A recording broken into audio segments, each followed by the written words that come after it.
Okay, so good afternoon to you all one more time. So as you might recall, last week we did meet to look at linear regression. We managed to go through the process of just one moment.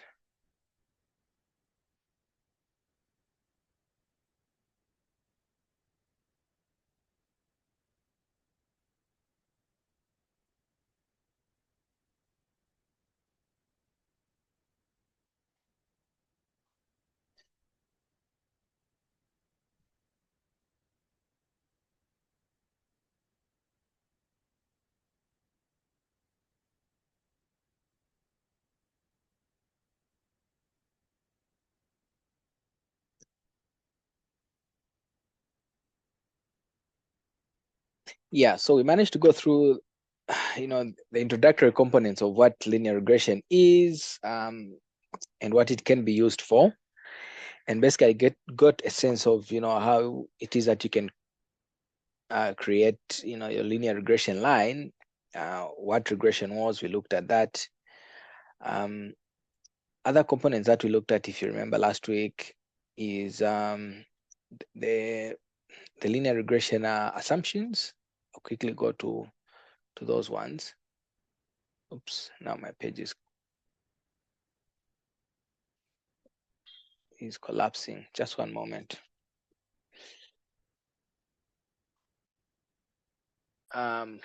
What errors you guys are getting? So either Abdul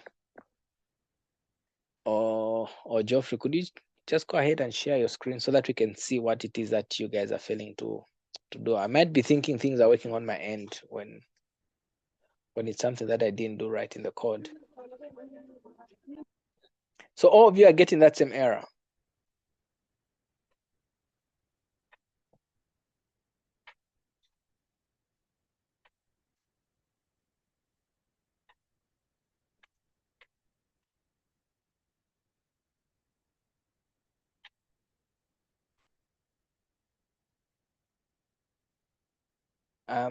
Geoffrey, could you share your screen, or even Abdul? Just give me a chance. I'll be sharing. Okay, sure.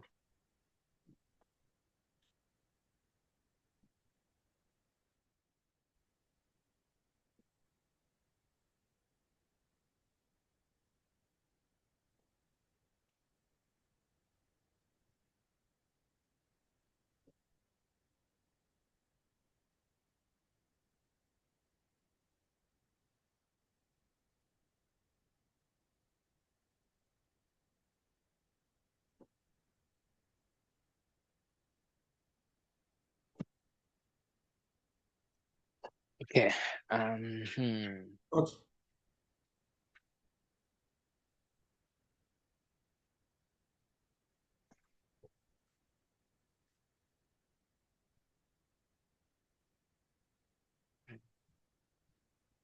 Okay, it should be done.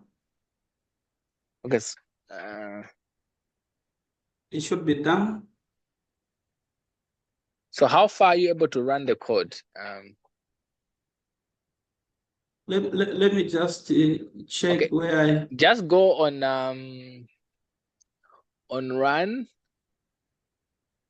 for which one? Because I want to see, yeah, just go to where it was giving you an error. So I want to see whether your Yes, it's the same one I'm looking for. Not down, somewhere in the middle.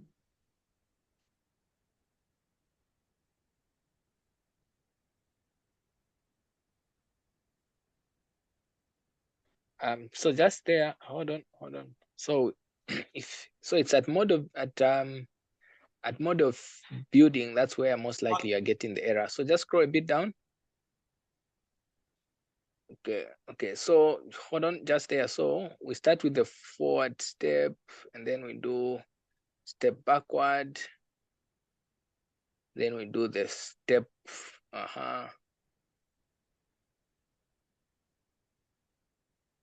Okay, could you run the stepwise selection, the whole chunk? Could you try and run that chunk? You can just use the play button. You don't need to highlight it. You don't need to highlight it, my friend. Okay. Just scroll up. That's what I Scroll up. was. Yeah. So there's a play button right on the top right corner there. Just top right corner. This one? The green one. No, the next one. Yeah. Uh, Yeah. So just run that. Yeah, you can play that. Okay. You've seen it? Okay, so it's giving you object feedback was not found. So let's scroll up. In fact, this one is the second one. The other one, it was just saying cannot be found. Okay, just hold on. Don't worry about it. So so let's follow the chunk, right? So let's start at model building, because this is where we start to build our model. So the first thing that we need to do is to build the start model, which doesn't have any predictors, which is okay. Scroll down, let's see. Because I've made a number of changes. So okay, so run this code above, the one that we were at. Yeah. The one above. This one? Above. No, the one above. The one above. Yeah, that one. Starting from model building. Okay. So tab start. So here it's a function. It's an issue of a function. So scroll up. Okay, don't go too far. So just load the function. Load the package sjplot.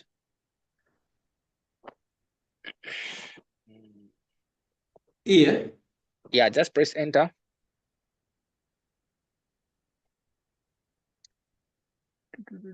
A package or just a function? Library sjplot.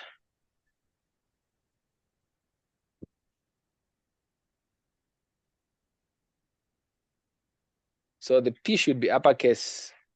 The P should be uppercase.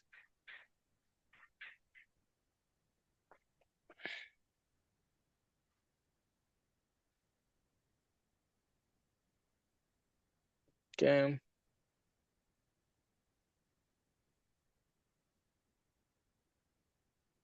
Library is then specified. Lib. It's just installing a package that you didn't have. The descriptive tool package. Yeah. So just give it a moment.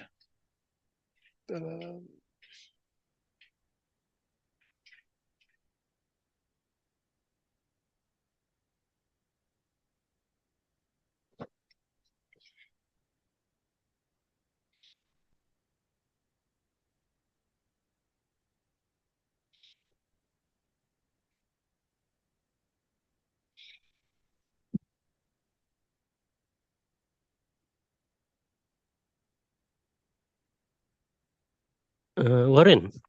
Yep. For me, the first error was coming somewhere on line 2. This is what 278. The error I was getting was saying one in effect size. I'd have to check that. Okay, well, just hold on. Don't go up. Don't go up. Let's just finish with your bit and then we'll go. I saw he also had that error. We'll go check it. Don't worry. Let's finish this and then we'll go and check it out. Okay, so this bit has now run, isn't it? Let's go to the next chunk.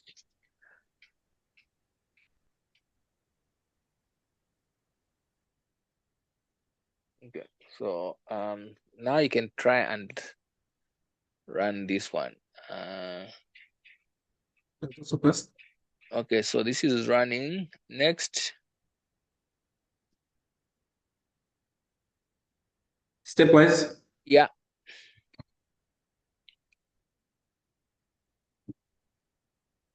That's also passed. Okay, so it was just the code. I think we hadn't run one of the chunks, and so it was giving you an error with regards to yeah.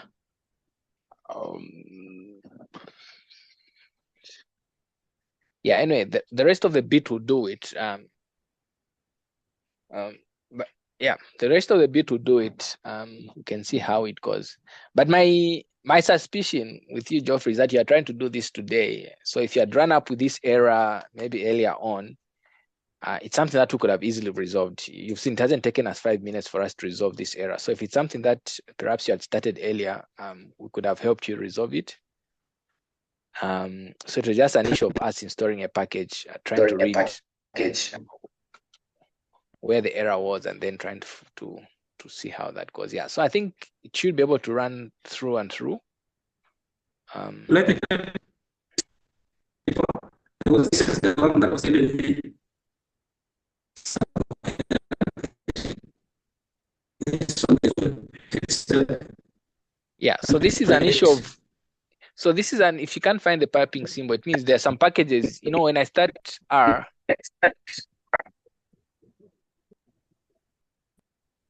I can hear.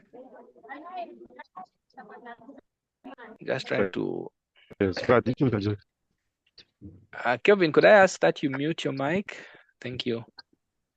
Yeah, so what I can ask you to do, instead of, because there are some chunks that you've skipped, so can you put your cursor on 495? Just put your cursor on 495.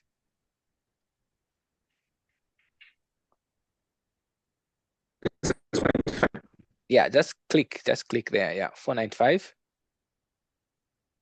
No, don't play. Just click on the word model. Just click on the word model. Yeah, then the shortcut, if you want to run all the bits of code that is above, you have to hold, because this is an RMD file, you have to hold Control Shift Alternate and then P.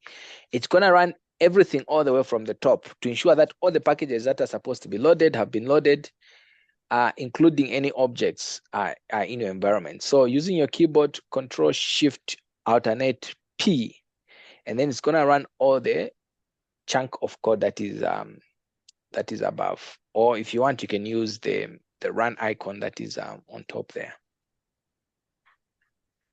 This one? Nope, the other one. The default, remember, right on top of your screen, it's written run. This one? Keep going.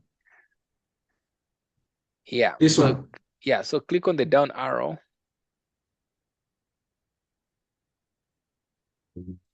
So run all chunks above. That's what you're supposed to use.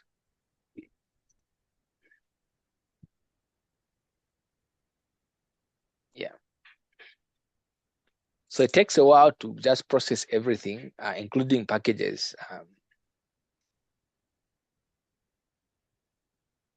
And you can see the run process. So it's running everything. It's my understanding that you would have run everything above.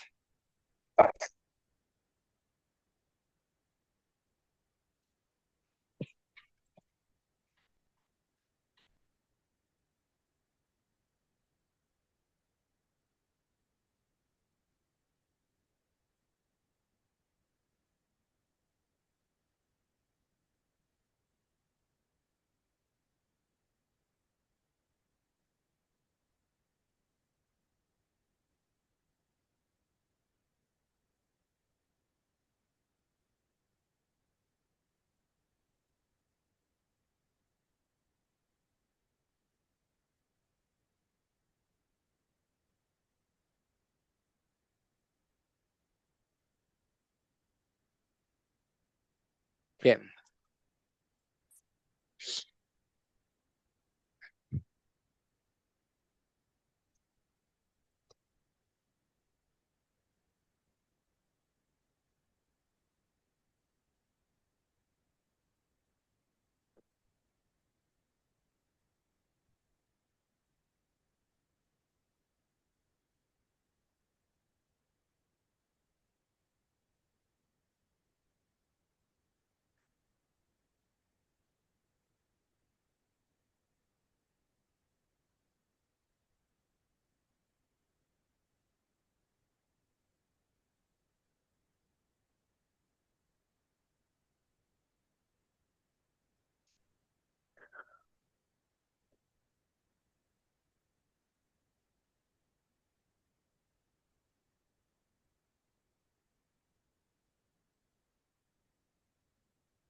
Okay, takes a while. So maybe I'll wait for his code. You have a slow PC, my friend. Abdul, you're saying something about an error? Yes, I was saying my first error Mm-hmm. was coming somewhere in line 280 something. What code? What are we trying to do with that code? That is under multiple linear regression. Mm-hmm. So the error I'm getting is saying warning in effect size is effect size restarting interrupted promise evaluation. Then this Okay. same error repeats somewhere down when we get to the model of it. Okay. Okay. Let's ask Geoffrey to maybe stop sharing for a moment. Sorry, guys, we'll be starting shortly. But I just wanted to make sure because no one attempted to do to answer any of the questions. Maybe unless the people who newly joined. And so I was just trying to figure out where the issue really was for everyone. So could you just show me, Abdul, and then we can go to the session today.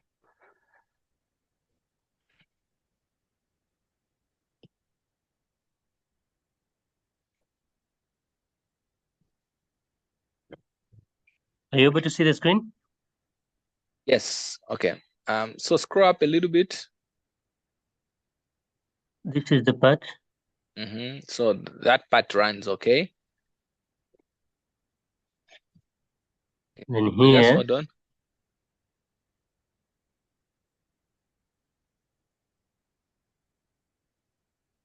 Okay.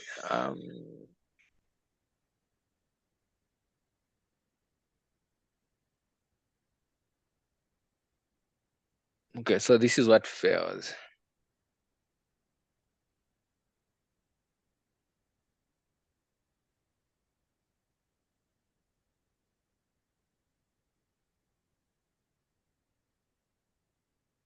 Okay, just a minute. Let me just. I'm not even sure why it's telling you to. It's giving you this this error. Okay, so let's start with the running the multiple regression first on top. Yeah. this So are you one. able to? Yeah, are you able to run that?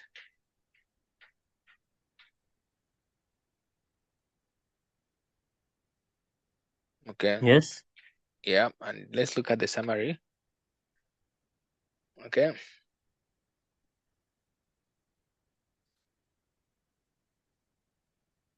Okay.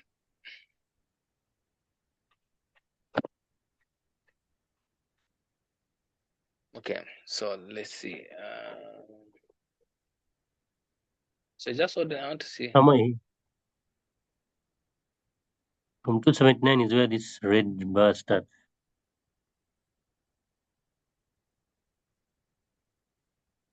So there was an error calling the tidy. Most likely this is because the function supplied by the was misspelled or does not exist or is incompatible. Scroll down or is incompatible with your object hours. Okay, so just scroll up a little bit.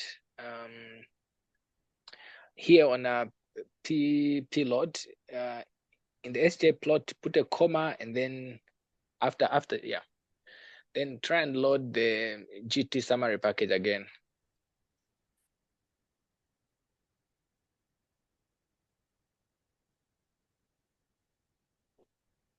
Yeah, because what you have is what I have as well.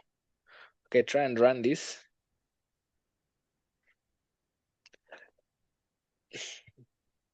I'm not sure what is happening because I'm able to run this from my end and it's not giving me an error.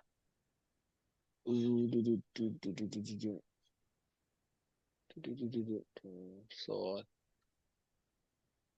value, yeah. I think we just need to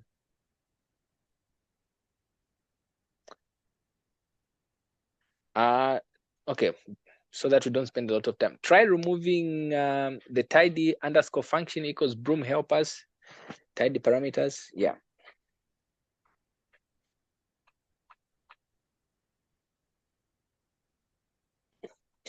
But now remember, you're breaking the code because there's a comma in the line before. Yeah.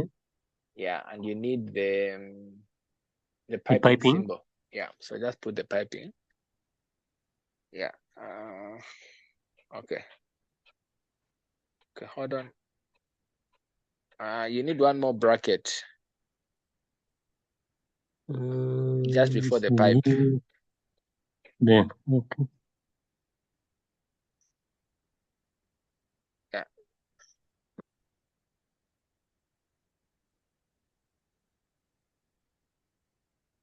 Scroll down, let's see. Okay, then you can run this next line. No, I want to see the output because it has run, but we didn't see the Okay. so Here. 278, 287, line 287. 287 here. Yeah, just try and run that. So your regression output is working just fine. So I don't know. So I don't know why it doesn't like the tidy function. I think maybe it's just an issue of your packages not being updated somewhere. So maybe what I was using, because I update my packages almost ever so often. Yeah. So I think that sorts you out. So I think it's just an issue of a package that is not up to date. That's why you're getting that error.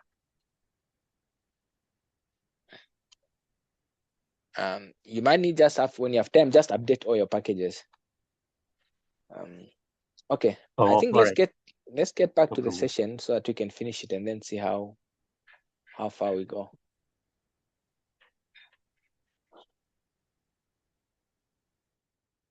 Okay.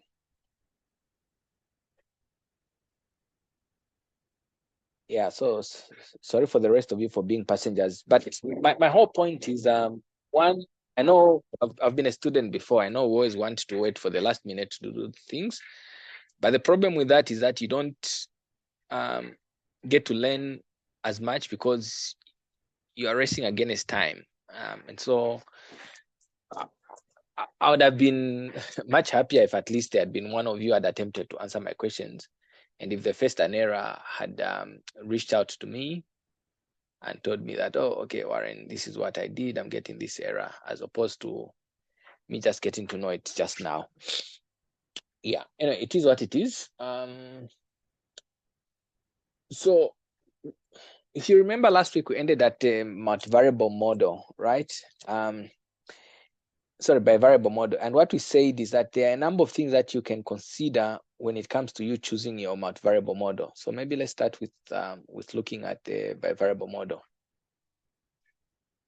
So one of the things we said was to consider the p-values, right?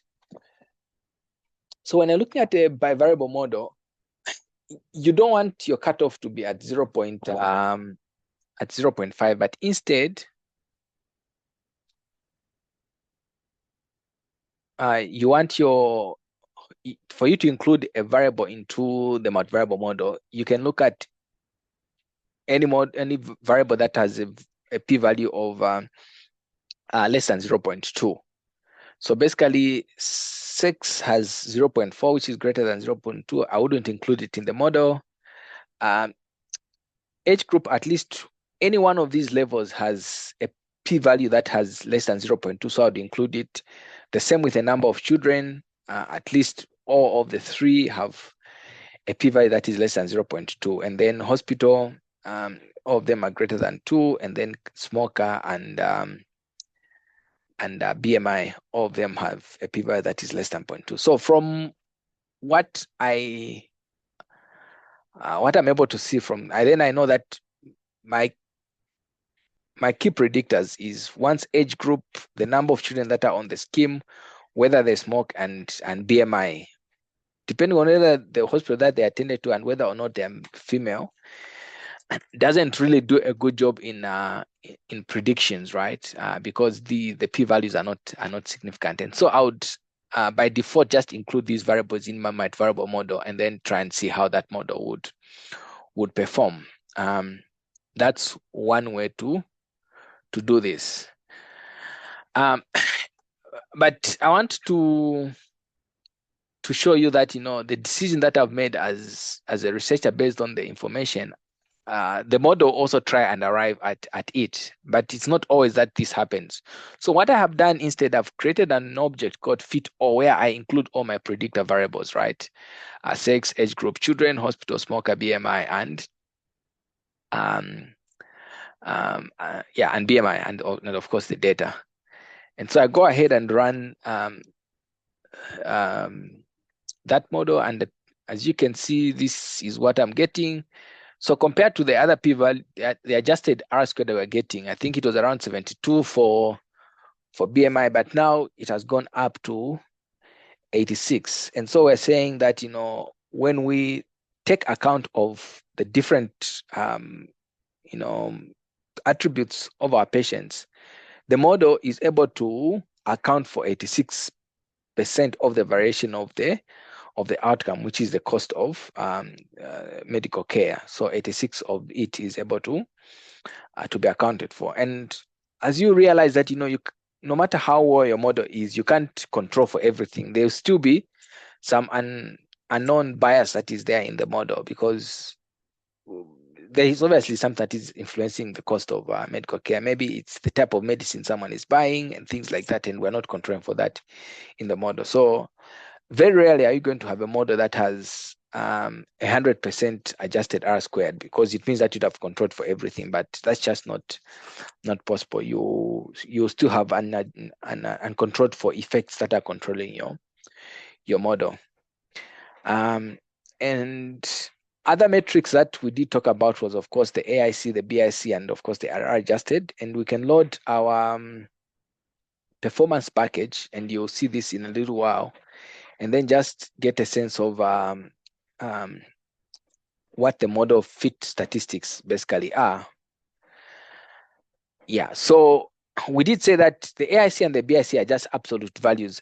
As and of themselves don't make any sense, but when you're comparing different models, you can compare them against themselves. And the smaller the BIC and the AIC value is, the better the fit of the model is. Of course, for the adjusted R-squared, it's easy because you're comparing this to 100 to 1, or if you like it in percentage terms, it would be 100%. So this, of course, you know that this has to get closer to 1. The closer it is to 1, the better your model fit is. And so before we go on to answer our 2 questions, I just want us to quickly look at, you know, how it is that you can check for your fit statistics, right? So we did talk about the 5 assumptions of a linear regression. So we'll quickly go through them. But I'll start by saying that, you know, when you're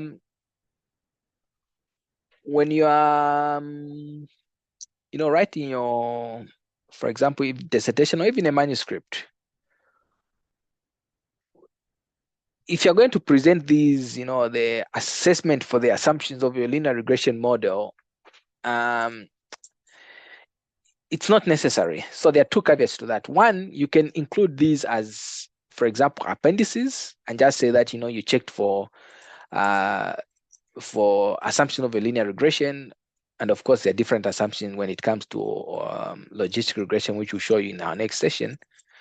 And just say that, you know, it made the assumption for linearity, it made the assumption for homogeneity, collinearity, and all the other things, and just show these as some of the information. So the thing with this graph is it's a bit clouded and a little bit difficult to kind of like try and figure out. Sometimes it often gives a problem. Anyway, it's a little bit clouded. And so what I did was to basically break it down so that I go by each of the assumptions to try and see if actually those assumptions are being met. So the first assumption, of course, that we looked at was the linearity assumption, right? Where we say that the relationship between the independent variable and the dependent variable should be linear.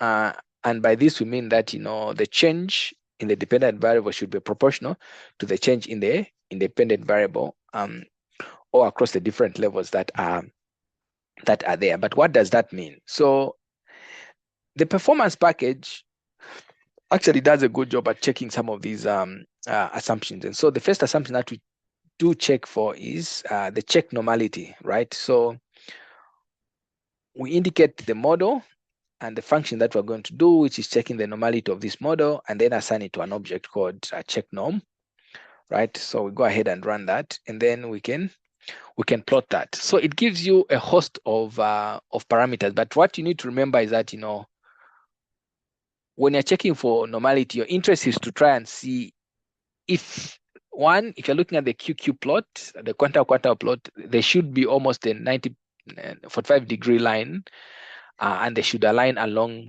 that line. So we see that there are some points that are a bit offset, and it labels them point number 95, and a few other points. Maybe if we try and zoom this, yeah, just one moment, takes a while to load. Yeah, so there's point number 95, 164, point number 80. That seems to deviate a little bit more. It's taking long to load. Yeah, that seems to deviate a little bit more from our plot.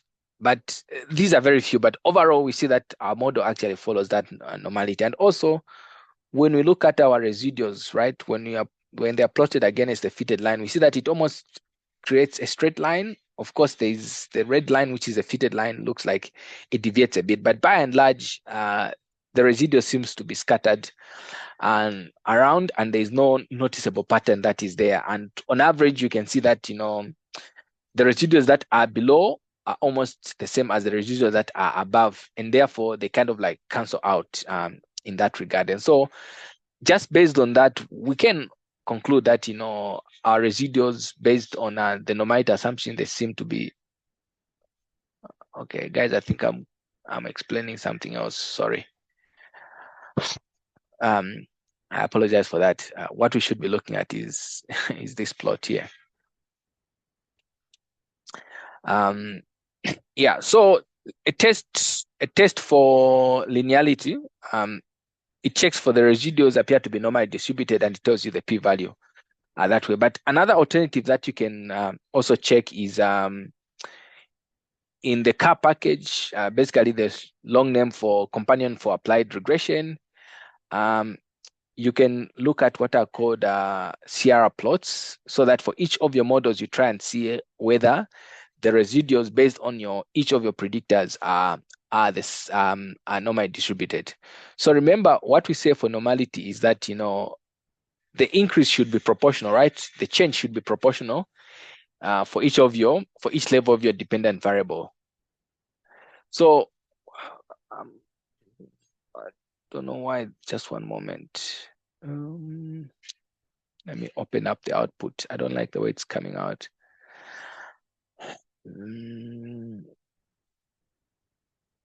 Just one moment.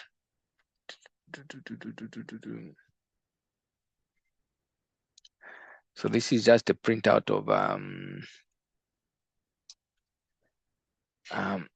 yeah. So when you look at this, you can almost tell that, you know, the residuals for male and females are almost a mirror image of each other, right? And in a way, they cancel out. And also, when you look at age, there seems to be increasing. And for those that are 60, seems to be a mirror image of those that are below 29 years of old. And then this one also mirrors that. And the 40 to 49, it looks like it's almost at zero. So these are at negative, and then these are positive residuals, and in a way they end up canceling each other. And you also see a similar pattern for the number of children. Those that have 0 children, the residuals seem to cancel out with those that have 3 children, and then 1 child, 2 children, the residuals are on either side, and so they almost cancel out. And similarly, for the hospital, for those that are from Levy, it appears to be at 0, and then those that are from Minasoko and UTH are on either side. But what really sums it up is for you to look at this model. Like I said, it has to be at 45 degrees, and they seem not to be deviating so much from this linear increase. And so based on this visual outlook, and also the p-value that we got, that the residuals appear to be normally distributed, we can conclude therefore that, you know, the linearity assumption of our regression model has been satisfied. You have to understand the component graphics that are shown here, but for me, just reporting what the p-value is and that the numerator assumption were met is good enough in that regard. So another thing that we can look at is the check for independence. And for this, basically, we can draw a residual plot that can help identify patterns or structures in the residuals. And as I said, ideally, the residual should appear randomly scattered around the zero without any discernible pattern. And this I try to explain that, they appear scattered, whether you look at them as residual versus fitted, or you look at the standard deviation, or you look at the leverage. We'll talk about the leverage in a little while. But basically, this and that tells us that these are randomly scattered when you look at the residual. If you compare the fitted to the observed, and also when you plot the quanta, which should give you points around the 45 degree angle. And so this bit of code basically generates that graph for you.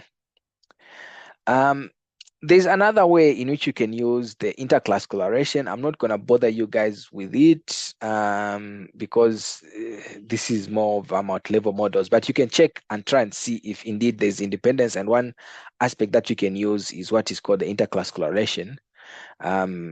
But as I did say, no need for you to do this because this will mean I have to explain some new concepts that you guys did not cover. And I don't think any one of you residents are doing a multi-level model, so we'll leave it at that. But basically, just to mention to you that there is another way in which you can quantitatively compare, and you want your ICC. If your ICC is above 0.5 or 50%, then it is indicative that there's clustering in your data and they're not independent, and so you have to take account of that clustering. And I think from my model, the ICC was 0, which means that there's no clustering. But very rarely will you have a 0 ICC. Like I said, this is simulated data, so some values are more than perfect than what would have wanted them to be. So homoscedasticity, basically, you can also check for it using check homoscedasticity. And again, it will report to you the p-value and shows you that, the error variance appears to be homoscedastic, which means that it does not change across the different levels. But of course, you can look at the plot, which is that I printed this for you. I think just one moment.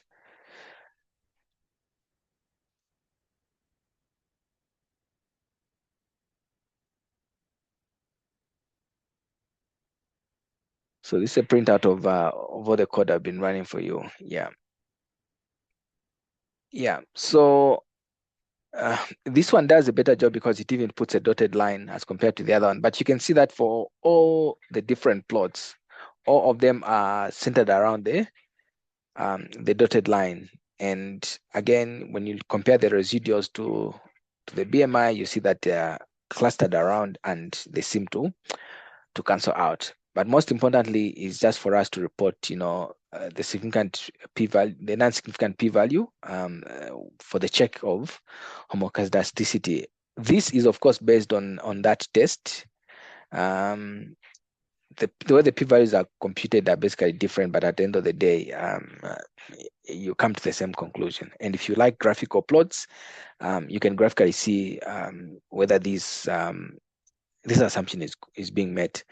Then the last bit that we look at is multicollinearity, which is something that you guys, of course, are interested in. And our interest is that the variance inflation factor should not exceed 5, because once it exceeds 5, then it means that the two variables are highly correlated in that regard. And so when you check for this, it gives you what the variance inflation factor for each of your variables is and what the 95% confidence interval would be. For BMI, it seems to be going above the 0.5, but the point estimate really is that it is 0.9. But remember, this is expected since we say that, you know, BMI is highly correlated to the outcome. And so in a way, it explains why confidence interval is a little bit high that way, but nothing to worry about because what is being reported is there, 95% confidence interval, not a point estimate. So all of them are below 1, and that is fine. So last time I had promised that I can show you how it would be when you include two independent variables in your model that are highly correlated. So let's just try and do that. So remember, age and age group are basically one and the same variables, and they predict the same thing. So if we are to include both of them in the model, and then check the variance, we can of course see how it performs, right? So it tells you, right, here, check for collinearity. It tells you that for the other variables, there's low correlation, but age and age group are highly correlated. You can even see 12.33 and 12.884, and all of them are above the 0.5 threshold that we talk about. And even when you plot it, it shows you that these two variables are highly correlated, and then you'd be able to tell and check whether really you need both of these variables in your model. So as I said, R doesn't drop highly correlated models, independent variables from your model, so you have to manually check for them and see if indeed they are. And then that would also help you just to diagnose your model and actually make sure that you're not including variables that are not independent of predicting predicting your outcome. So I hope that helps you visualize it better and understand it. Any questions so far?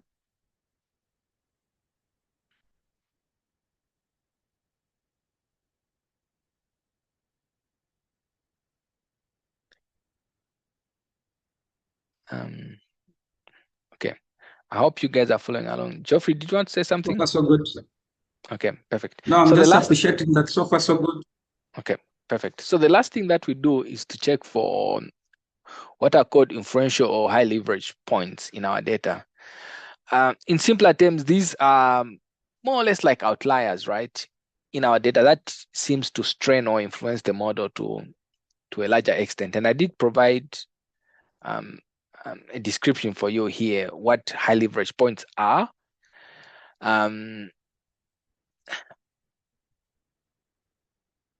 It might be different from what you have, but I'll share this code for you, but you can have a look at it basically. So what we want to do is in a model, we want to check, especially for linear regression, we want to check for leverage points to see if there are any points in our data set that are atypical. And we want the value of what is called usually the Cook's distance, right, to be less than or equal to 4 divided by n, where n is the number of observation in our data. And this takes you to, depending on how many points you have, to about 0.3, 0.2. But for most models, they'll allow you even up to 0.7, right? Because it is a more relaxed approach, and even if your Cook's distance is about 0.7 from what it's supposed to be, it's still okay. And so once you find those points, you should be able to check and see whether indeed those points are atypical or that's how they are, and you still have to include them in the model in that regard. So we check for that. So based on the following methods, say Cook's distance was 0.5. There are no outliers that were detected in the model, and if you want, you can plot that. I find this a bit difficult to explain because it's a standard deviation, and that's why I preferred using this one, because it plots the Cook's distance on your y-axis for each of the points that you have in your data set. Remember, we have 389 points, so it serial numbers them, and so point number 95 and 96 seems to have almost 0.03 roughly Cook's distance, but it's still below the 0.7 that would have otherwise wanted it to be. So by and large, we can say that our model meets the regression assumptions and we're happy with it. And so we know that having chosen regression, linear regression as the approach to define the relationship between the outcome variable, medical expenses, and the explanatory variables was a good approach because the assumptions were all being met. If they weren't, then we'd have to look at different approaches. Perhaps maybe we should have done other approaches that are there in the regression. Yeah, so I hope you guys are with me. We now go to the more interesting parts, which I know you guys are looking forward to because you might be interested in using them. Okay, so there's an approach called model building, which you really have to do.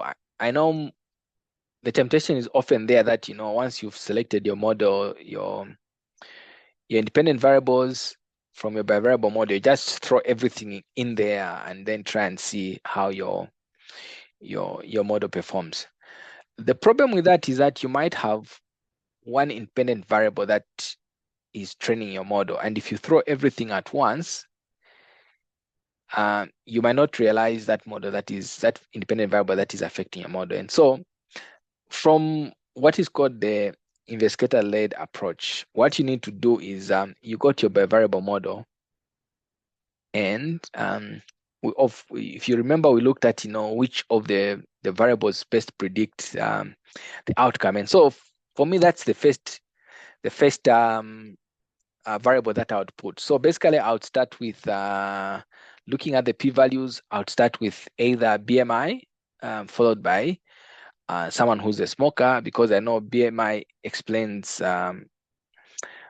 was it 76% of the variability in the expenses. So I would start with that one, and then to that I would add whether someone is a current smoker, and then looking at the p-values, this one has a lower p-value. So now add the number of children someone has, and finally I would add the age group. That's how I would go about choosing. So I'd run each of these models. First of all, a model with BMI and current smoker, see how it performs, then add the next variable, 3 variables, then add the final variable, just to make sure that the model is acting as I would have loved it, just based on p-values. And that's how I'd recommend you to do it. But if you're short for time, you can also do the stepwise approach, which is a method that I've shown you in here. So based on what you as a researcher would do, you can of course compare and see how this will vary with what the computer is doing for you. So I'll explain this for you, and I hope you find it useful. But before I do, also just to mention that forward selection, backward selection, and stepwise selection are basically the same thing, and so you only need to do one. You don't need to do all the three. My recommendation is that always use the stepward, because it includes both adding and removing the variables, as opposed to stepwide, which just goes in one direction, or the backward or the forward. But either of them, if they should converge, are the same class of independent variables. And so we'll do this for you. So to start your model building, and this we're not using the stepwise, we're not using the investigator-led, but we just allow the software to do this for us. So what we'll do is, first of all, we'll start with look at the full model that we have, right? So the full model that has all the predictor variables: sex, age group, children, hospital, smoker, and BMI. And then we're gonna begin with a model without predictors. You hear some people use a null model. So a null model is a model without any predictors. Basically, you just look at your outcome and then you try and see how the model fit. And to do that, you use one. And as I said, if you were there last week, the estimate that to give you are basically the intercept, which is the mean cost for medical expenses. Basically, you can see that the estimate that we got, 28,000, is the same value that the model did predict for us. So all that it does is just to estimate the mean value of the model if you don't put any predictors. Okay. And then this maybe was just me trying to just show this course that basically they are one and the same, because it's the interquartile range of this value based on the estimates from the model. Okay, so we've defined our now model, or what we're calling the fit start, which starts with nothing. And so the first thing that we'll do is to do a forward selection, right? And we'll call this one fit forward. So we specify the model that we're beginning with, okay, which is the fit model without any predictors. And then we'll go forward up to where we add all the variables. So the scope formula or the variables. So it will keep on adding from this now model without any predictors. It will keep on adding all the predictors that are there in the full model until such a time that it finds a model with the best fit statistics vis-a-vis the AIC, the BIC, log likelihood value, and of course the adjusted R squared.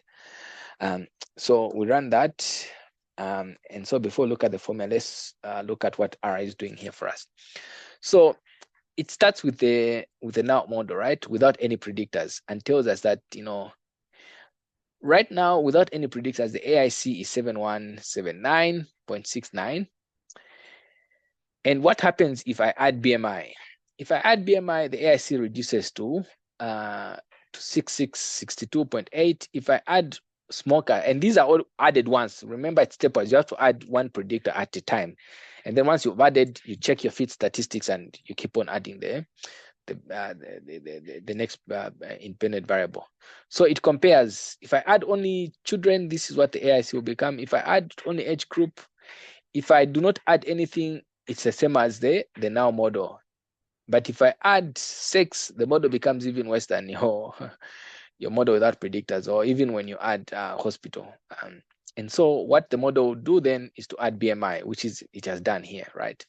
And with BMI, it gets that AIC, which is your AIC here. So what other variable can we add? The next variable that we add is potentially age group, because it reduces the AIC further. So it goes ahead and adds age group. What else can we add? We'll add smoker, because when you add smoker, our model will reduce with the AIC value from 6576.6 to 6506.9.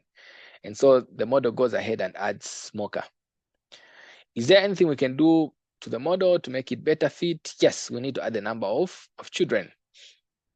And so it adds the number of children, and you get this AIC. Is there anything else that we can add? If we leave it the way it is, it remains at 6441.58. But if we add sex and hospital, the AIC increases. And so the model, the selection process stops at this selection of predictor variables, basically BMI, age group, smoker, and children. And that the sex and the hospital are not the best predictors of the charges of the cost of the medical expenses. Are we together thus far?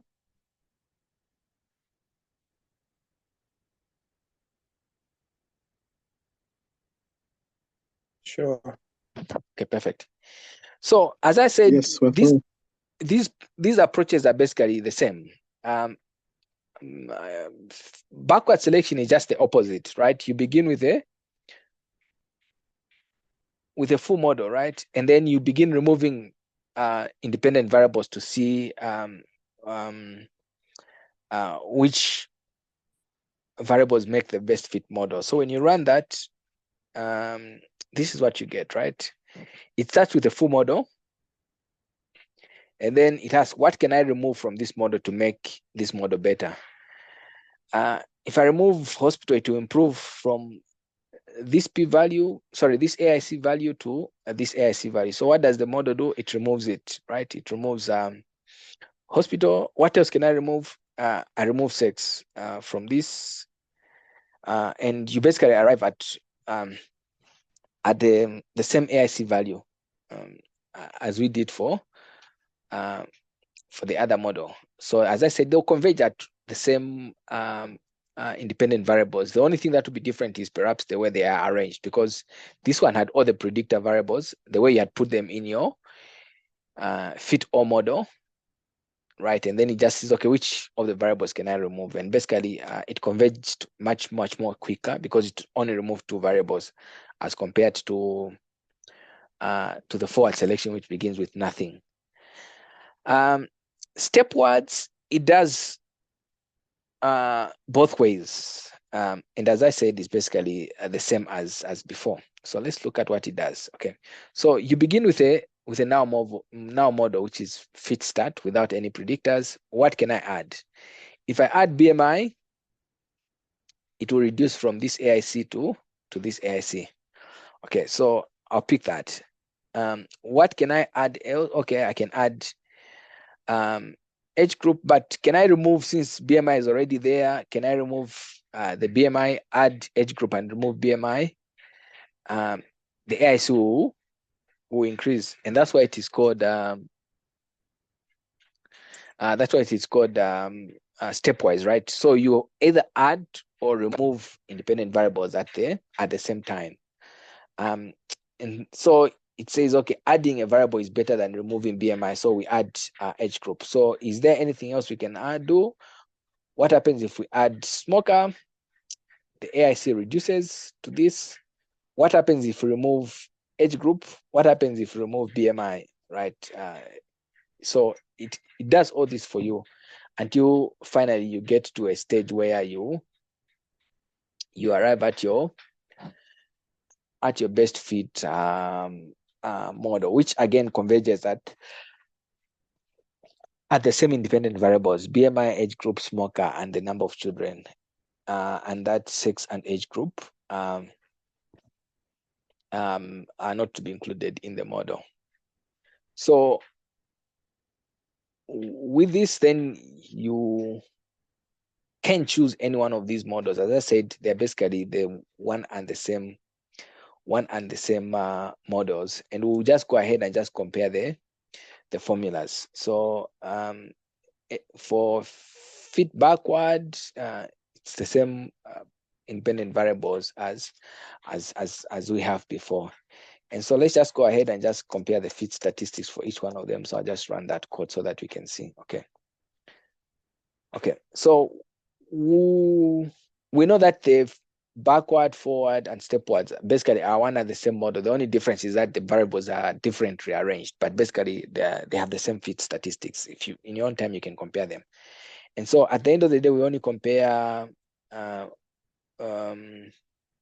let me see, the stepwise. Yeah, that's the one I chose. And so the full model, which has all the predictor variables, had the lowest, let me see,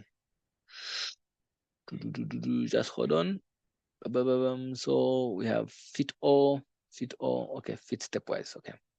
So the log likelihood value, this is what we get, and the AIC is that. So now it's interesting that the model that it is picking, oh, okay, yeah, so when you look at the AIC values, 75.47, 75.91, and then this is closer to 0 than that value, right? But in terms of predictions, you can actually see that the full model by 0.05% does a better prediction than the best fit model, even if it has a best fit statistics, right? The AIC and the BIC. And as I said, this is the reason why using the computer to select the best fit model is not always recommended, because you realize that just because the model is just looking at your AIC doesn't have the inferential, the causality aspects that you as a researcher might have. And in my model, I would basically argue that it is important that we include sex, because the costs between male and females by and large will be different. Given that a woman might have antenatal and postnatal care, and therefore it makes sense to include that in the model. Anyway, so at the end of the day, the summary of this all is that we have shown you how to do stepwise regression, but you have to make a decision as a researcher whether the model that computer has recommended that is the best fit model is indeed the best fit model based on your causal inferences that you might have with regards to the independent variables and also what you have learned from literature. I hope that's helpful in trying to drive this point home.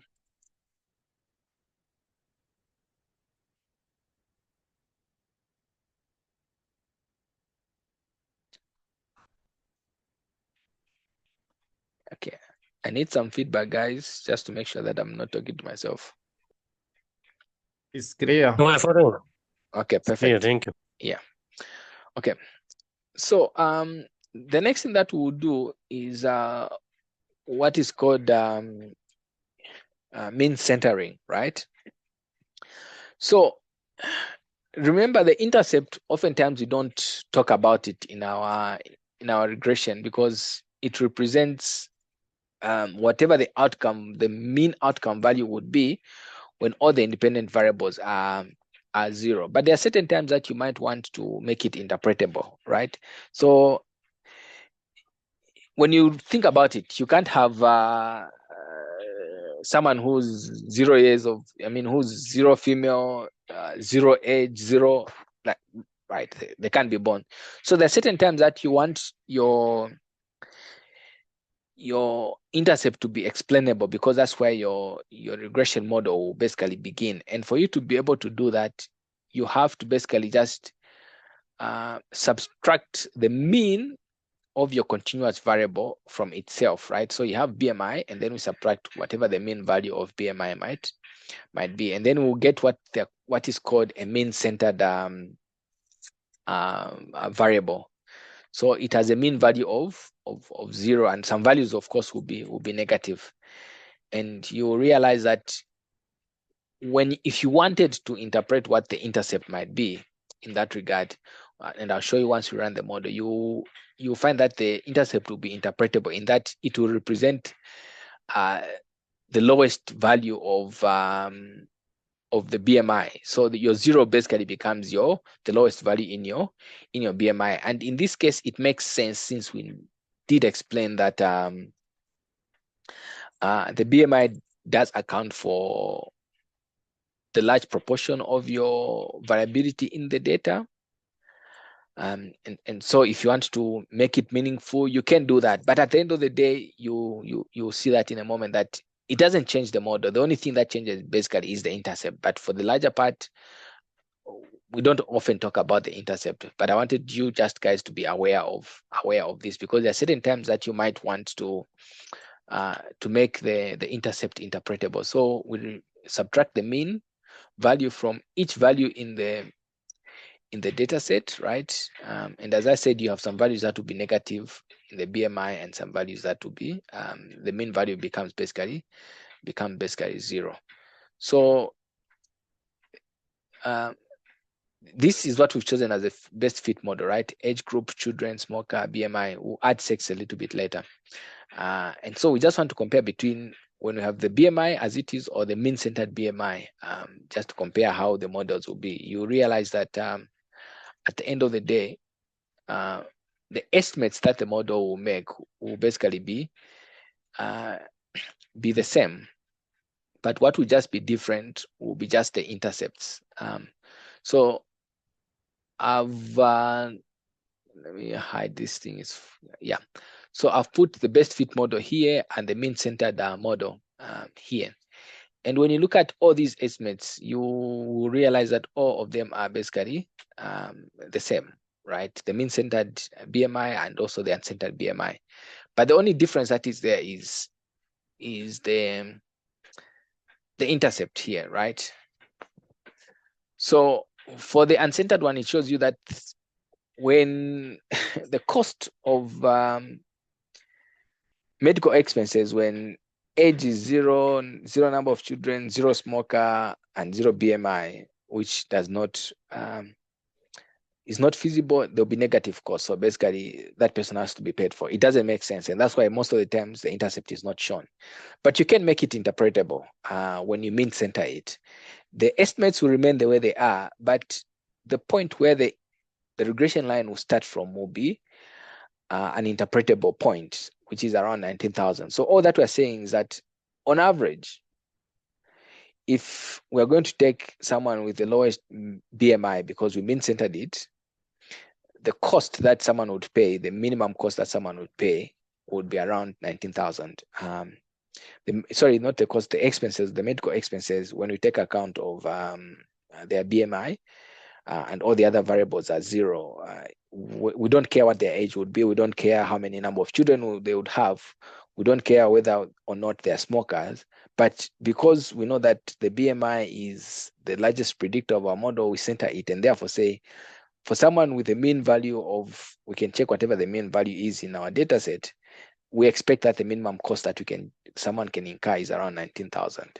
And so in that regard, when we mean center the data, the intercept becomes interpretable.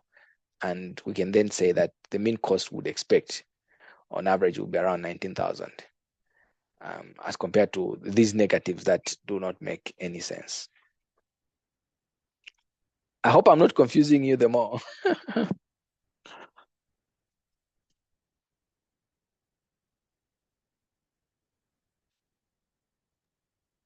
No, it's making sense. Okay, perfect. All right, so now let's go to the more interesting bits and pieces, right? Let's go to the more interesting bits and pieces. So this next bit of chunk is just basically how to combine your bivariable and best fit model. But I did also combine the full model that has all the predictors. And I think I've shown you this before when you're looking at your table 1 and descriptive table, right? Once you've run your regression, you can create GT summary objects, right? So we can create a bivariable model, GT summary, that is based on the mean-centered value. We create the best fit model that is also using the mean-centered value. And basically our fit all model that includes all the predictors, but we use the mean-centered value. And once we've created these objects, we can merge them into one object and then get a sense of how they would appear side by side in that regard. Yeah, so our best fit model, as I said, does not include sex and the hospital. But you will notice that the differences really are quite minimal. That's why I wanted to compare. So you get about 1,552, 1,592, and each one of these are not too different. And so you have a just cause to argue that whether you choose the best fit model or that, really the differences will be quite negligible. And that is explained also by the fit statistics that we had reported earlier on between the different models, because they are not too different. Yeah, but we'll stick with the best fit model for now, and we'll make a change to it in a little while. Yeah, so this was just to show you how to combine these models. Okay, so coming to the bit now that will answer those questions, right? So oftentimes we do these models to try and answer some question, and that's what makes our research interesting. And first, the minister is interested in knowing what a policyholder such as a recently recruited female nurse aged 21 years of age, they have one child and have a BMI of 34.7 would basically pay as premiums.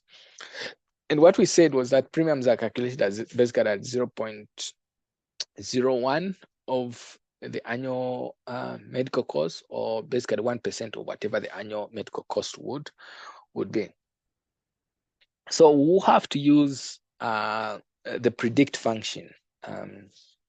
So as was explained last week, right? Prediction in regression typically means estimating the mean value of an outcome, or while independent variables are kept at their mean value. Okay, so I gave you an answer here for a factor variable, right, or a categorical variable. The mean value is the factor level with the highest frequency. If you want it all, the variable with which is the reference, and you'll see what I mean by this. Okay, so the first thing that we do is we'll use the fit step because it's our best fit model, and then just check what the levels are in each of these variables. So for sex, the levels are male and female. For age group, the levels are these ones that we specified. So just to remind ourselves, for number of children, 0, 1, 2, 3, and 3 plus. Hospital, we have these 3 hospitals, and then smoker, we have no and yes. So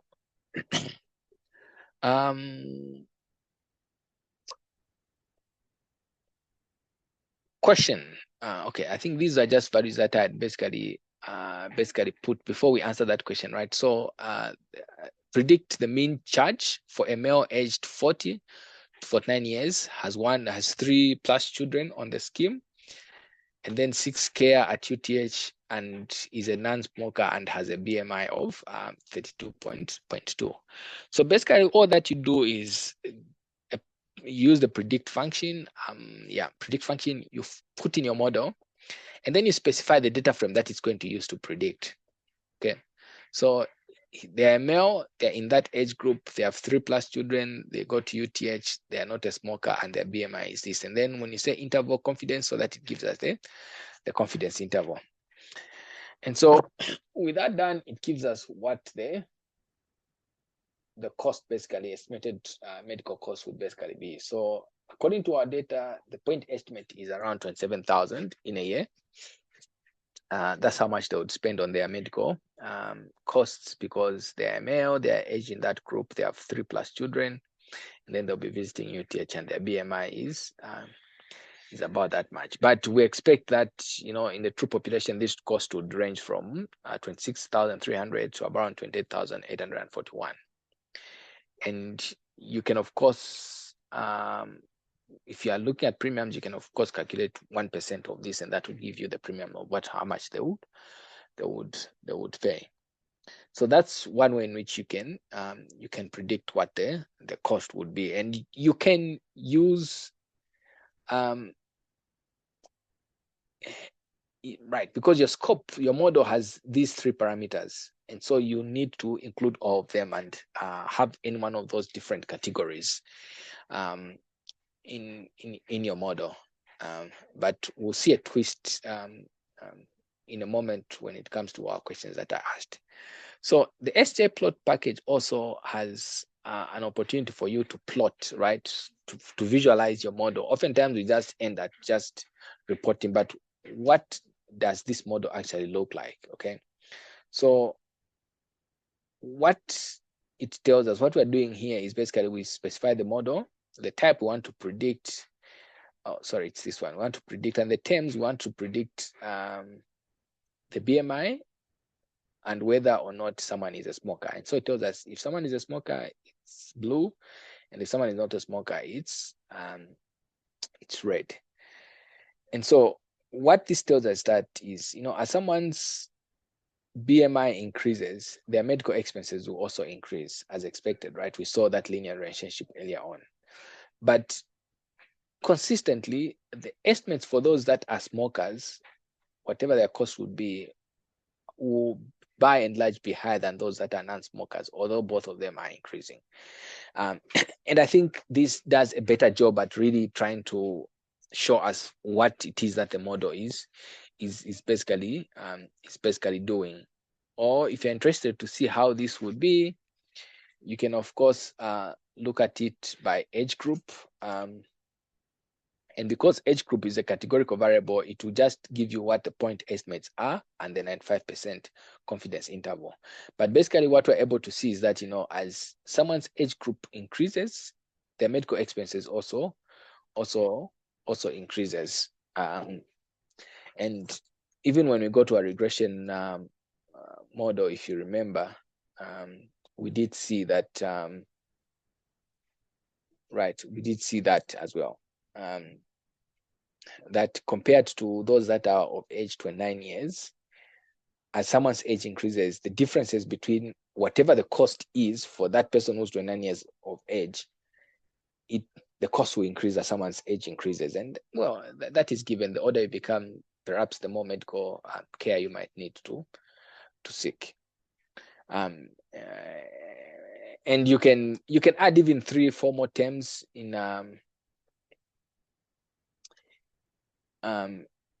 this model. Please do explore this. I just wanted to show it to you so that you can have a look at how it looks, and then it stratifies them for you, what the costs are for each of the different age groups. And we can see that those that have 3 children or more are consistently higher than if someone had they're the only one who are on the medical scheme. So the more child or dependents you add on the scheme, then we proportionately increase the cost of medical expenses. But as the premium holders' age increases, even the medical expenses will also increase in that regard. Yeah. So if you are interested, you can actually get this data. You can actually get this data, and what we did here was just to pull that data like that, and then it becomes your data set, and you can look at what are we calling it, predict a child, right? And so it tells you, so it only predicts them at certain intervals. I think for this reason, it predict them at 10 years, 10 unit increases. So it tells you what the predicted value would be, what the standard error would be, what the confidence interval would be, and what the different age groups would be. So it keeps on increasing to create those lines. So if you're interested in that data, it is something that you can access. So that's also something that you guys could basically explore. And so besides just ending at just the regression output, you can plot some of these things. It's actually, I think, makes it easier to even interpret your results because you're able to visualize what it is that your model is doing. All right. Are you guys still with me? Yes. Okay, perfect. So now let's come to our question, to try and answer these questions, so that we can just try and re-echo some of the concepts we've been learning. All right. So the minister is interested in knowing what a recently recruited female nurse aged 21 years with 1 child and BMI would typically pay as premiums. So we say that premiums would be what? 10%, 1% of the annual medical expenses. So how do you guys think we should develop this model, this prediction? What can we include? So what information have we been given? We've been given that they're 29 years of age. So their age group will be which age group? They're below 29 years of age. Okay. What else have been given? They have 1 child, so their child is 1. And then they have a BMI of 34.7. But we don't have the other information. What information don't we have? We don't know whether that person is a smoker, right? And we don't know the hospital that they are going to go to. So how do we deal with that information that we don't have? We only have 3 information: the age group, the child, that they have 1 child, and their BMI. We don't know whether that they smoke, and we don't know the hospital that they are going to go to. So how are we going to handle that information that is missing? And we are using the best fit model.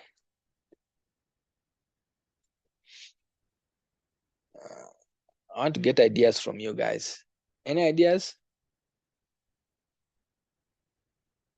How are you going to handle whether or not they smoke, or whether or not on the hospital that they go to?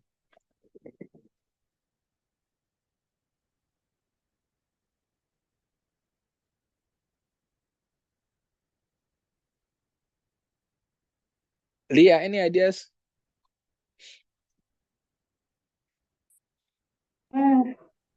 No idea. Okay. Anyone from the group who has an idea?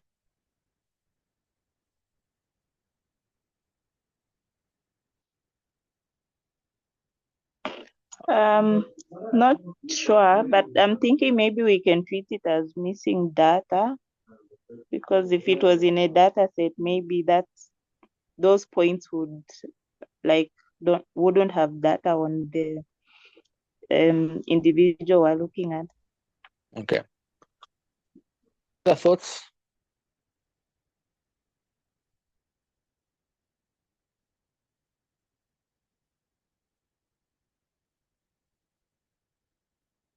It looks like my. Okay, I also thought of including them as missing data, but then that's more of censoring.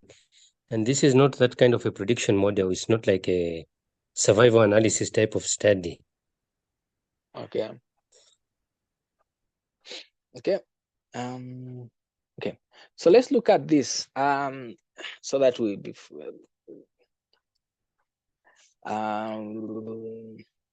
Let's use the best fit model.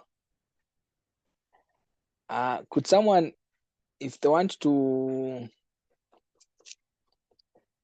explain what the medical cost would be for a person who's aged 50 to 59 years of age, and the medical cost is the one that is highlighted there, how they explain it? For example, usually we say, like the way you'd explain odds, how would you interpret it when you're interpreting your regression output?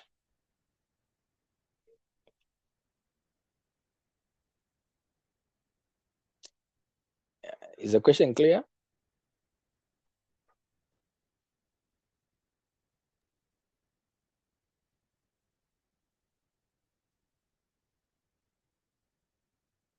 I'm not getting a response from you guys.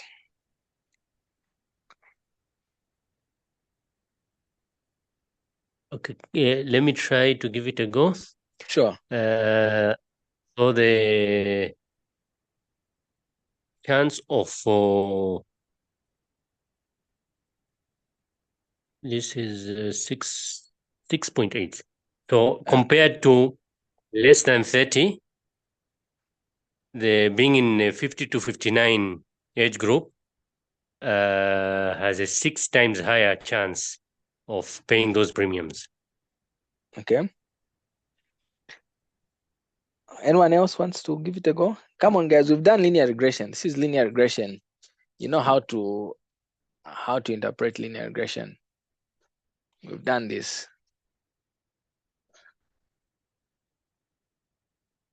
Who hasn't spoken? Salipako, I think I haven't heard you say anything today. How do you interpret those premiums, the cost that is highlighted there?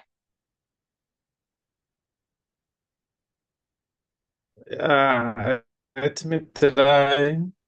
Being in the age group of 50 to 59, the cost for medical premiums are 6.8 compared to not being in that age group. Okay. William, do you want to give it a try?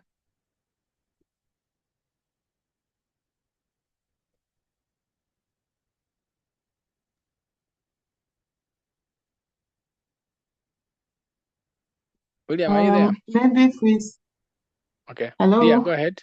Go ahead.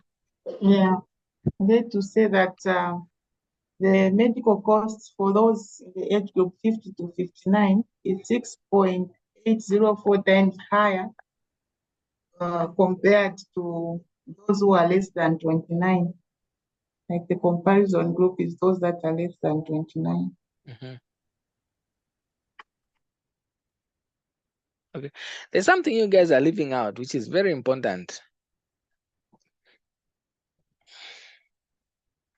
Daniel, you have unmuted. Yes, also just to give it a try. Mm-hmm. So I would say being in the age group 50 to 59 years is associated with a 6.849 unit increase compared to the reference group, which is under 29 years. Okay. So all of Yes. you are leaving out one part which is important. The confidence interval. Warren, Yeah. I think what we are leaving out is holding the other age group constant. So holding, yeah, the other predictors or whatever constant. So what does that mean? When you're saying you're holding them constant, what do they mean? What does that mean? It means you are putting them at 0. Okay, so would put age group at, for example, children would put it at 0. Hospital,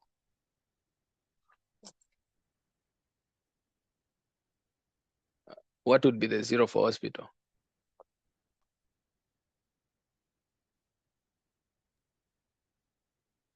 Minus soccer, which is the reference group. Okay, so thank you. So the reason I'm asking you this is for us, and you'll see, I've got one criticism ready for for this model. Okay, yeah. So one thing, whatever group you're looking at, you have to hold your other independent variables at 0, which can be confusing, but at their reference groups, right? So when you're running your regression model, you hold the others at their. So if you're going to look at someone who's aged 50 to 59 years of old, you're going to hold sex at being male. You're going to hold number of children at being 0 if that information has not been given to you. You're going to hold hospital at minus SOCO if it hasn't been given to you. You're going to hold smoker at non-smoker, and you're going to hold BMI at the mean value of the BMI. That's what it simply means, holding other constants. So this is a term we often call it as marginal effect in your regression model. So all the estimates that you make are marginal effects. They're estimated at the average value or the marginal. Usually we use the term marginal at the average value of the other predictors. And for categorical variables, the marginal value is the reference group. For continuous variable, the marginal value is what? Is the mean value, or if the data was not normally distributed, it would be the median value. So is that clear for you guys? And I'll show you that in a moment before I talk about my next criticism. Okay, Just so come again. Now you have it. okay, I'll show you so that you understand it. Okay, so when we say holding other predictors constant, we have to hold them at their marginal values. Okay, so what the minister told us is that, and we use the best fit model, and you can try it with even the fit all model. You realize that the estimates that we're going to predict won't really be very different from what you find here because of the AIC and the BIC values that are close. So basically, we're going to try and recreate what the model has basically done for us. So we're saying the nurse is 21 years of age, right? So the 4 in the age group, what? Less than 29. They have one child 1, and they have a BMI of 34.7, right? 34.7. But we have not been told whether or not they smoke. And since we're using the best fit model, maybe we'll also try it also with the other fit or model. We have not been told whether or not they smoke. And so we're going to hold smoke constant. And what that simply means is that we'll hold it at the reference value that we use to generate this regression model. And that reference value is what? That person is a non-smoker. If we had used smoker, yes, as a reference value, then we would have switched this to smoker as yes. So that's what it simply means when you say, holding all other variables, what? Constant. So you're basically putting them at their marginal value. And that marginal value is the reference category for categorical variables, or the mean value for continuous normally distributed variables, or median value for non-normally distributed variables. That's what it means when we say holding all other values constant. Are you guys with me?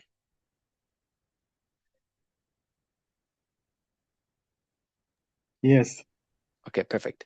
So we'll go ahead and run this model. So remember, the best fit model, we're told that really we don't need to take account of whether or not this nurse is is female. So we won't include it because in our best fit model, we are saying that, look, even if we don't take account whether this nurse is male or female, we'll still get good prediction whether or not we included it. And so we only include age group, number of children, the BMI, and the smoker status in that regard, because these are the ones that best predict medical expenses. And what is happening? I think I didn't specify the best fit model.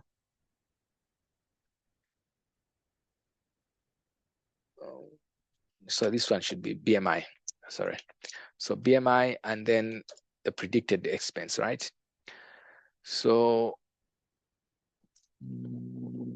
just hold on. There's something that I am not doing right. Just hold on, because where's my best fit mode? I think I had to. So the costs have become lower because of the mean value that we didn't specify, right? So that it's starting at a BMI of 0, and that becomes a problem because we don't have a 0 BMI. So we needed it to be, my model is lost. We need it to be mean centered so that it starts at the minimum value of the BMI. So let's just re-specify it for us as well. We'll call this one fit best.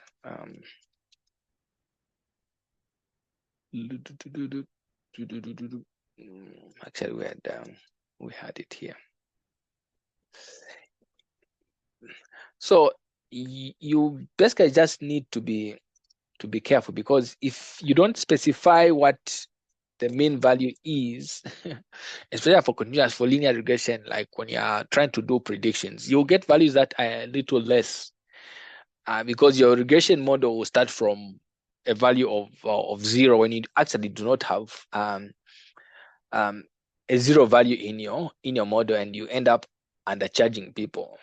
But when you mean center it means that the lowest value that you have, that your regression model will begin with, will be the minimum value that you have in your model, and therefore your model becomes interpretable.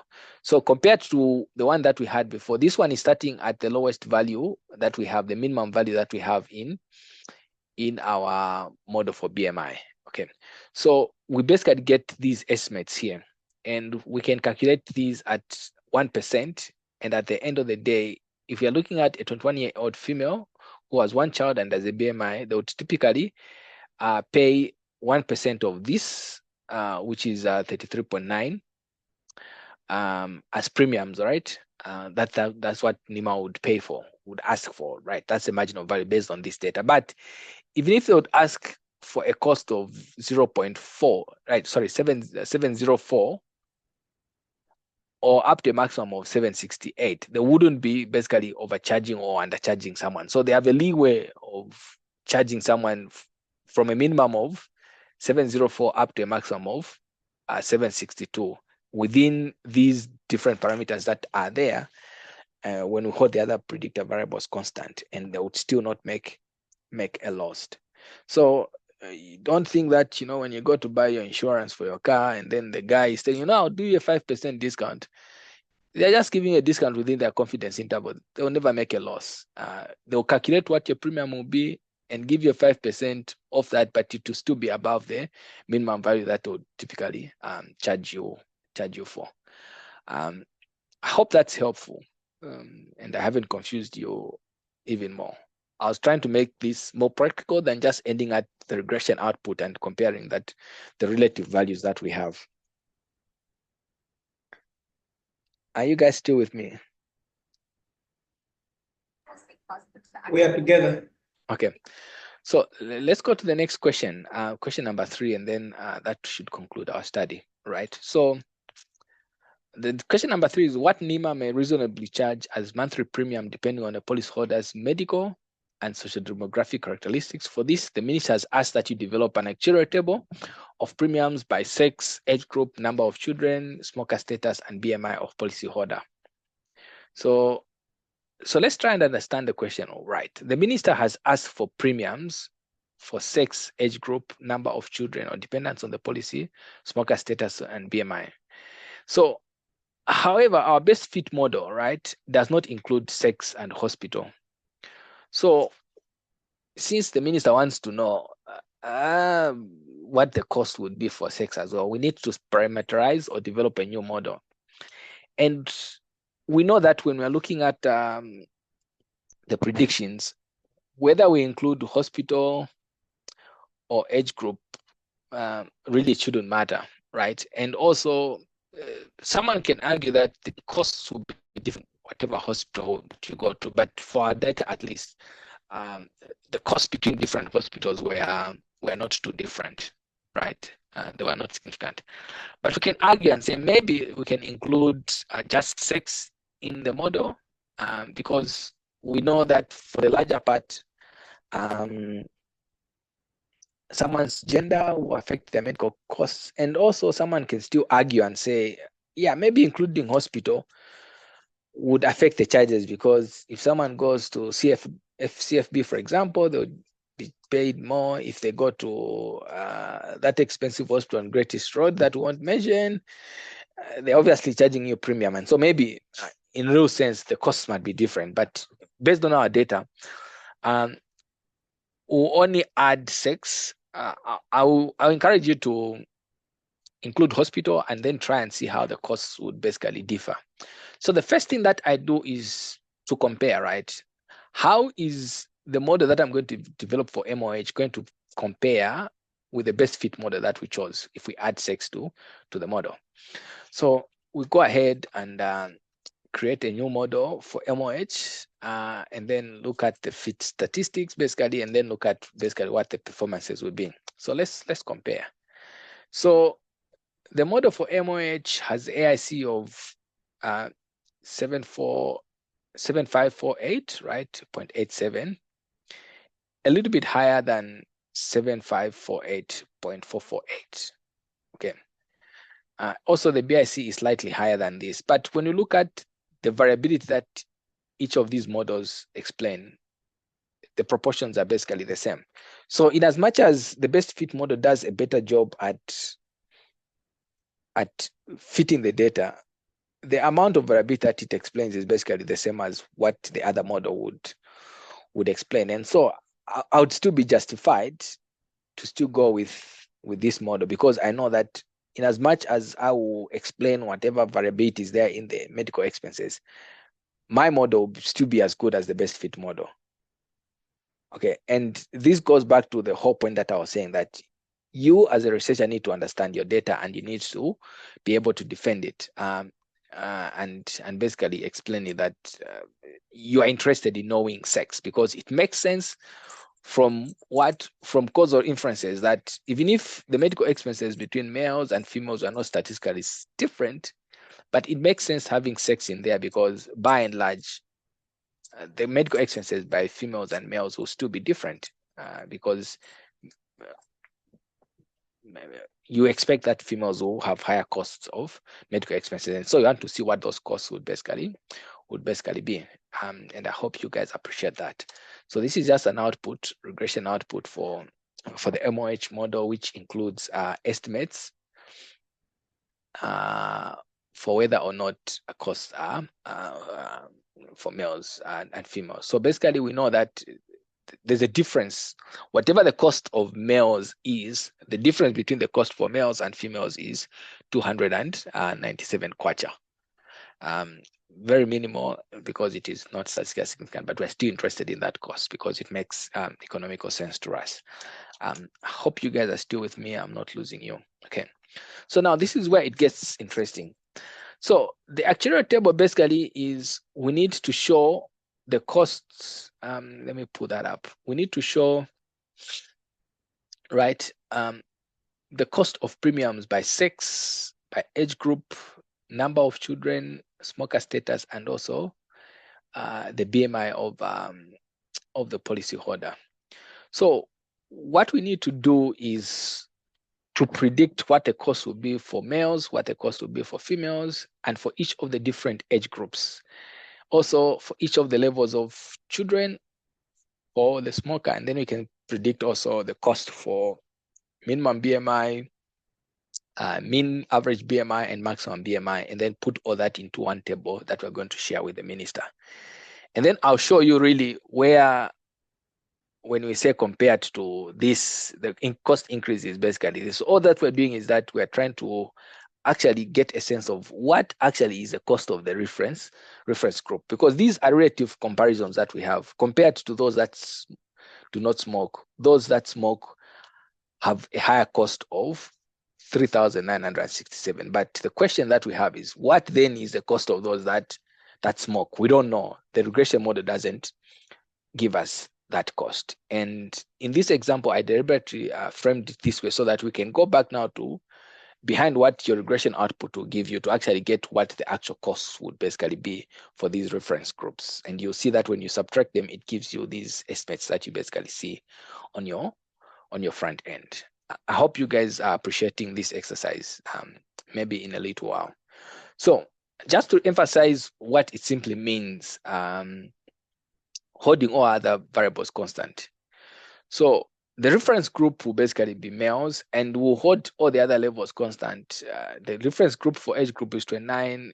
The reference group for children is 0. The reference group is non-smoker is no, and the mean value, average value for BMI is 33.1. And so you will see that for each of these levels, the only thing that I change is the one that is specific. So for males, I put that to males. I hold the other variables constant at their marginal values. For females, I change this to females and hold all the others at their marginal values. For the age group, I keep male at the marginal value, which is male, the reference group, and change the age group to 29. And then I keep changing for each one of these. 30, that age group, holding while holding all the other levels constant.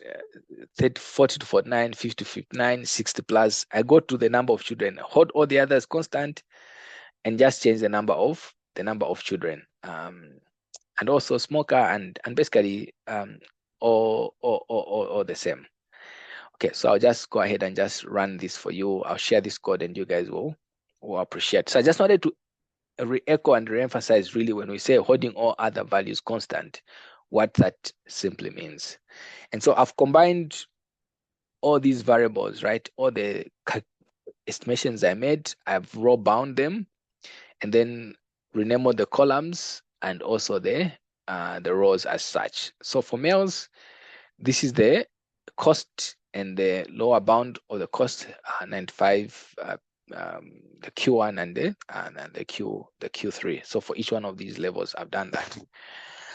And then I'm going to restructure these tables so that I combine them into one table that shows the confidence interval, and then calculate the premiums at 1%, which is basically that. So for each one of them, premiums, lower bound, upper bound, which is just basically 10% of each one of these. And then created a table called premiums. Okay, so we have what the predicted medical expenses would be, and 10%, 1% of those predicted medical expenses will basically be the premiums for each one of these. And then the last bit that I do, of course, this was just for me to try and really make this table within R. I could have done this easily within Excel. But I'm going to insert blank rows. Okay, so I'll insert a blank row just above this one, which will read as sex. And then I'll insert another blank row, which will read age group, another blank row, which will read, number of children, BMI, and then smoker, which is basically what I do for each one of these levels. You can look at the code once you receive them. And so I use row bind, and then remembering basically the row names to these numbers, because I'm using the row name. So quickly, so maybe we can start with, just hold on one thing, so that I'm not too quick. I know we have about 30 minutes. Okay, so let's look at what I do here, so that when you get the code, you guys can appreciate this. Okay, So when you look at this table, it's like this, right? You have your characteristics, which are these ones, your medical expenses, and then the premiums, which are 10% of your medical expenses. So what I do in this row here is basically this. Where is it? Here. So I'm saying I'm going to row bind. So row bind is connecting rows together. So I'm going to take the first row, which is a blank row for females, right? Sex row. If I show you here, it's just a data set. It has characteristic, medical expenses, blank, premium, blank. So I'm going to take this row, put it first. Sorry, here. I'm going to take this row first. I take the row for sex, that just a sex name, and then the other columns are blank, and then connect at the bottom of it the table from row number 1 up to the maximum number of rows that are there in the data set. So when I run that, this is what I have, right? Sex, blank, blank, and then I have the rest of the rows. So the numbers become a bit jumbled. They're not really that important, really. I just noticed this when I was working on them. The numbers become basically a bit jumbled. And so what this code does is just to reorder the numbers again. So I renumber them from 1 up to 17. It's not absolutely important, but it's important because I need to keep on connecting the next columns together. So for the next one, what I do is I'm going to add a blank row here, and I'm going to call it age group. So I'll first of all take from the table, right, from row 1 to 3, then add the row for age group, and then connect counting from row number 4 up to the end of the row. Basically, that's what this basically does. Okay, so I forgot to clean up the names, these ones here. Okay. And so I've added basically inserted a new row here. And so that's what I do for each one of these. So you can look at the others in your own time. It's basically the same approach that I do. And then I just clean up the names. I add some values, and I would have created an actuarial table. So the last thing that I do is the table that we have right now has these NAs. And so I want to put these NAs as just, blank, really, not NA. So I use this function to say whatever is NA, don't put anything there. It removes those NAs that were there, so they just become blank values. And finally, we make an actuarial table using cable extra. Just hold on, we need to load the package. Okay, and with that said, we would have then created our table of premiums, right? So what we are saying is that for males, if someone is a male holding all other variables constant, we expect that this would be their medical expenses in a year with a 95% confidence interval, and 1% of that gives us what their premiums would be.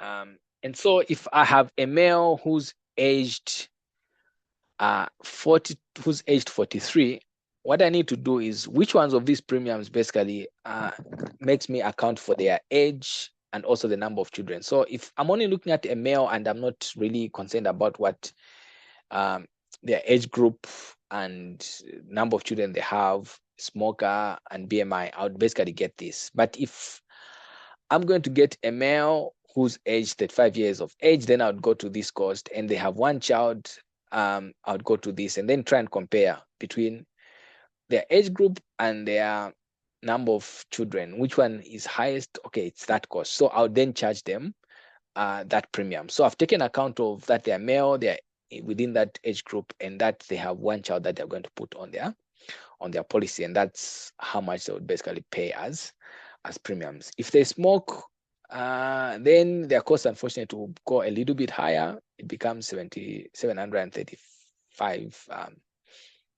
kwacha, because they're a smoker, right? They're high risk. They could get sick from a host of smoking. But if they don't smoke, then it becomes basically that cost I think there is a slide. No, this value shouldn't be. We need to check this value. That value should be 66. We need to check this value. This is incorrect. This is the same value as that. So this one should be around 68,000. Yeah, so basically I'll show you the last bit. Let me see.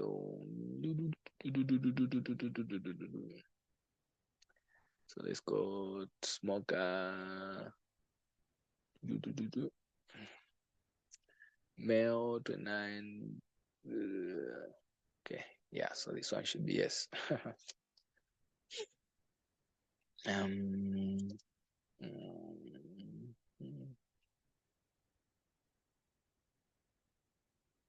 Yeah, anyway, yeah, so you can look at that once I share the code with you.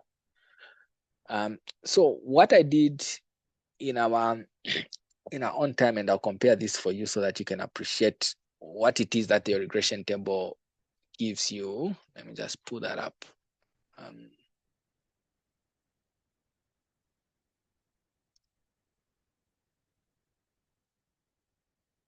So what I did on the sideline was to compare, right? These are our medical expenses and these are the premiums.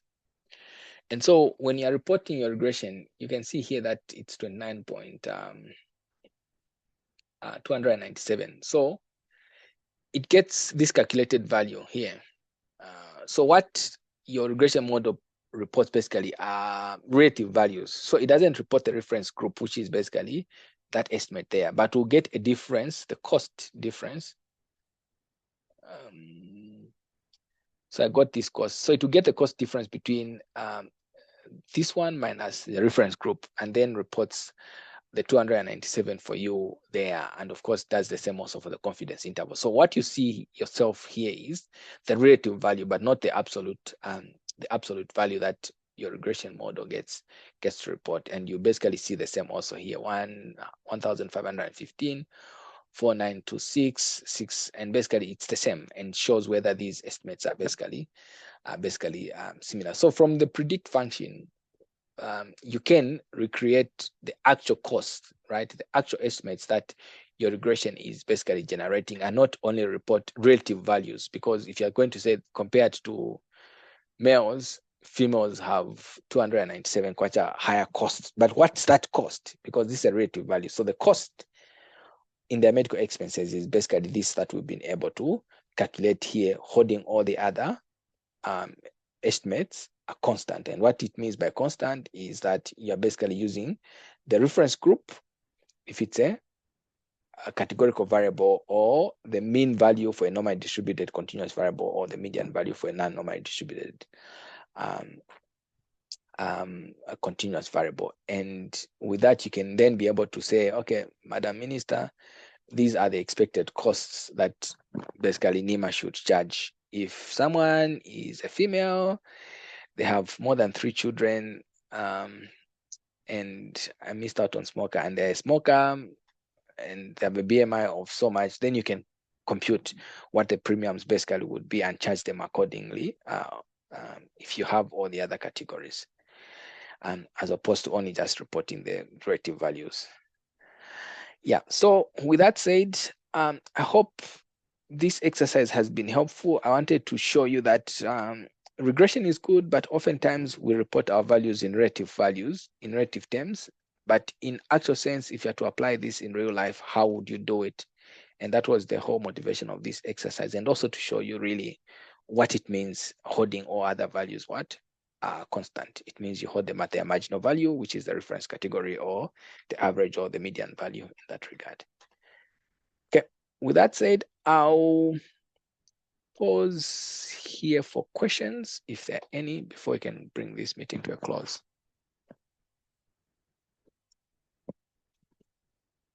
Do we have any questions?